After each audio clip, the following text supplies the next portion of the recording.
ভিডিওটা হলো অনেক দিনের, তো সেইভাবে এডিট করে দেওয়া হয়ে ওঠেনি। তো বলতে পারো অনেক দিন বলতে সেই সরস্বতী পুজোর তখনকার। তো সরস্বতী পুজোতে এখানে আর ছিলাম না, গিয়েছিলাম কলকাতা বালিতে দিদির বাড়ি। তো সেখানেই সরস্বতী পুজো দুদিন কাটিয়েছিলাম আমরা। তো দেখো গিয়ে দিদির বাড়ি পুজো হয়ে গেছিলো, আর আমার ছেলে আর দিদির ছেলে দুইজনা মিলে তখন ফটো তুলবে বললো। তো দেখো ওদের ফটোগুলো তুলেছি, কেমন হয়েছে বলো। তো সন্ধ্যাবেলায় আমরা রেডি হয়ে সেইখানেই বিরাট বড় একটা সরস্বতী পুজো হয়, ওখানেই এটা সবথেকে বড় ঠাকুর বলতে পারো। তো সেটাই আমরা দেখতে গিয়েছিলাম। আর বিরাট বড় মেলাও বসে, মেলাতে অনেক কিছু কিনেও ছিলাম। তো দেখো এই চারপাশে রাস্তার দুই ধারে মেলা বসেছে, আর আমরা এখন যাচ্ছি ঠাকুরটা দেখতে। তো ঠাকুরটা দেখো খুব সুন্দর করেছে জলের মধ্যে। বাইরের ব্যাকগ্রাউন্ডটা ছিল বৃন্দাবনের, আর গল্পও ছিল সেখানে।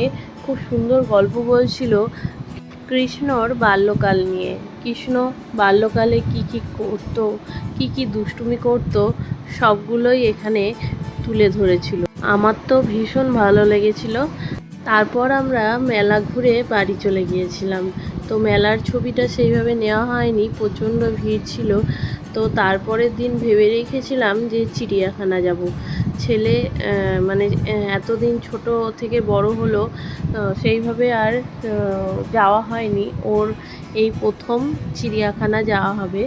তো দেখা যাক কি হয়। তো সেই মতো পরের দিন সকালে আমি রেডি হয়ে নিয়েছিলাম, আর তখন বাবা যাচ্ছিল ডিউটি। তো বাবার সাথে একটা সেলফি তুলে নিয়েছিলাম।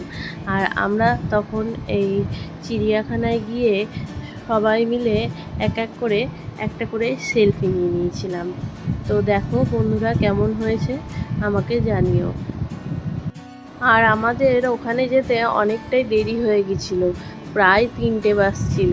তো আমরা ভেবেছিলাম সেইভাবে কিছুই দেখা হয়ে উঠবে না। তো কি বলবো, ছোট মানুষগুলো গিয়েছে, না দেখতে পেলে হয়। তো আমরা মোটামুটি সবই দেখতে পেয়েছি। আমরা এতটা ভালো করে দেখতে পেয়েছি, ভাবিনি যে এতটা ভালো করে দেখতে পাবো সব কিছু।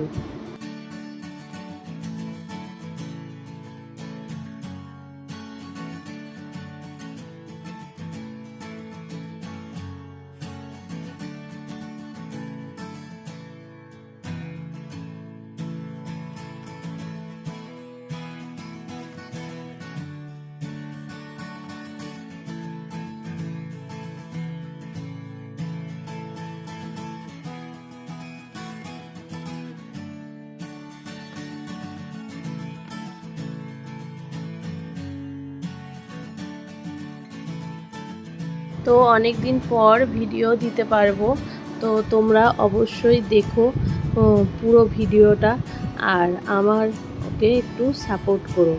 ভিডিওটা দেখে লাইক, কমেন্ট ও সাবস্ক্রাইব করে দিও। যারা যারা এখনও সাবস্ক্রাইব করনি তারা অবশ্যই করে দিও। আর দেখো সব দেখে টেকে বাড়ি ফেরার পথে, এটা দিদির বাড়ির সামনের গলিতে এই হনুমানজির মন্দির। তো আজকের মতো টাটা।